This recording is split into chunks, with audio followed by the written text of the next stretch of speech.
target to study classes. So दोस्तों our today topic is the human body cell. तो आज हम human body cell के बारे में पढ़ने वाले हैं। तो जो बेसिकली जो सेल रहता है वो मैंने आपको पहले भी बताया था, मैंने इससे पहले एक वीडियो बनाई है, पहले आपने वो नहीं देखी तो वो देख लीजिए, जो कि मैंने बना रखी है प्लांट सेल के ऊपर।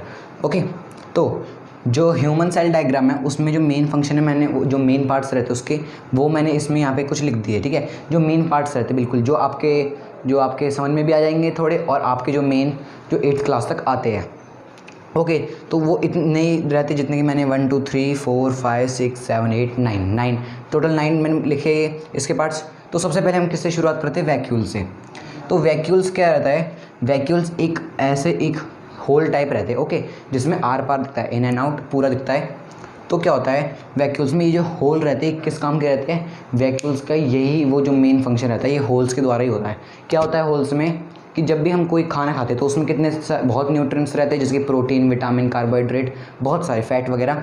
तो जो वो फैट वगैरह रहता है, जो जितने भी न्यूट्रिएंट्स रहते हैं वो इस होल को भरने में लग जाते हैं। जब ये होल भरेंगे तो पूरा सेल भी डेवलप्ड होएगा। जब सेल डेवलप्ड होएगा तो आपकी बॉडी भी डेवलप्ड होएगी।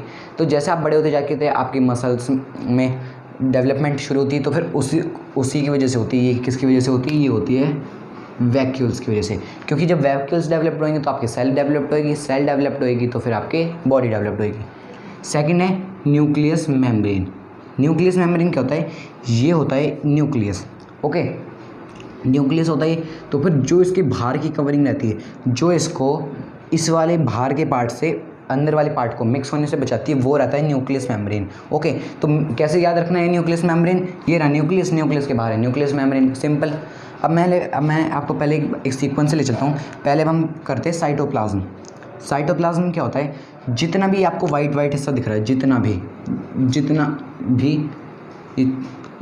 भी जो आपको वाइट हिस्सा दिख रहा है, ये सारा कहलाता है साइटोप्लाज्म। अगर हम इसकी डेफिनेशन देखें तो thick jelly like liquid in the cell is called the cytoplasm, और इट टेक प्लेस बिटवीन ये होता है cell membrane and nucleus membrane. इसके बीच में जितना भी एक फ्लूइड रहता है वो रहता है साइटोप्लाज्म। ओके, अब आती है इसकी बारी। इसको क्या कहते हैं? इसको कहते हैं सेल मेम्ब्रेन। जैसे कि आप इधर देख सकते हैं, इसको कहते हैं सेल मेम्ब्रेन। अब सेल मेम्ब्रेन क्या होती है? जैसे कि मैंने आपको बताया था कि सेल कुछ इस टाइप से होती है, तो सेल कुछ इस टाइप से रहती है। तो जब ये जितना भी जो मैंने ये इसकी बाउंड्री करी है, ये कहलाता है सेल मेम्ब्रेन, जो एक सेल को दूसरे सेल से डिवाइड करता है, विभाजित करता है। ओके, तो ये कहलाता है सेल मेम्ब्रेन। अब ये आया डीएनए। अब ये डीएनए क्या होता है?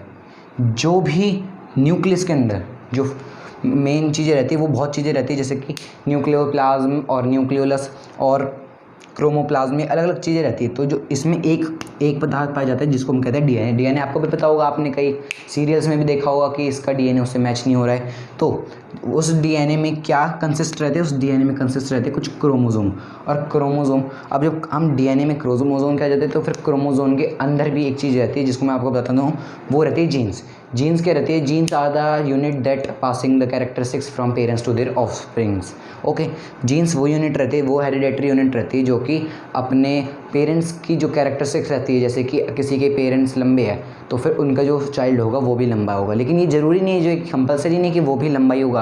कभी जीन्स मैच करने की बात होती है, अगर उनके जीन्स मैच करे तो फिर चाइल्ड भी लंबा होगा। तो फिर वो जीन्स की वजह से होती है, उनकी जो कैरेक्टरिस्टिक्स रहती है वो जीन्स की वजह से ही वो जाती है दूसरी बॉडी में। ओके, अभी आगे गोल्जी बॉडी। अभी गोल्जी बॉडी क्या रहती है? ये गोल्जी बॉडी रहती है, जैसे कि आपको रेड कलर में दिख रही होगी, ये जितनी भी है ये सेल में रहती है, कहीं पर भी मिल जाती है सेल में, और कितने भी मिल जाती है, इसकी कोई लिमिट नहीं है। तो गोल्जी बॉडी में क्या होता है? जब आपका कोई भी आप न्यूट्रिएंट्स, जो भी आप कोई भी खाना खाते हैं तो उसमें जितने भी न्यूट्रिएंट्स रहते हैं, ये कुछ आप वैक्यूल टाइप समझ लीजिए, उसमें से जो प्रोटीन रहता है वो गोल्जी बॉडी लेती है। ओके, ये जितना भी ये आपको हिस्सा दिख रहा है इसके अंदर का जितना भी ये जो सारा ये कंसिस्ट रहता है प्रोटीन से।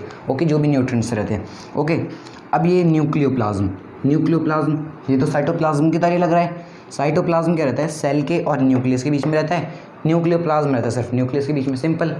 ओके, ये रहता है न्यूक्लियस के बीच में, इनसाइड द न्यूक्लियस। ओके, अब ये लाइजोम क्या रहते हैं? लाइजोम से पहले मैं आपको ये बता देता हूँ, वरना आप कन्फ्यूज़न होगी लाइजोम्स में।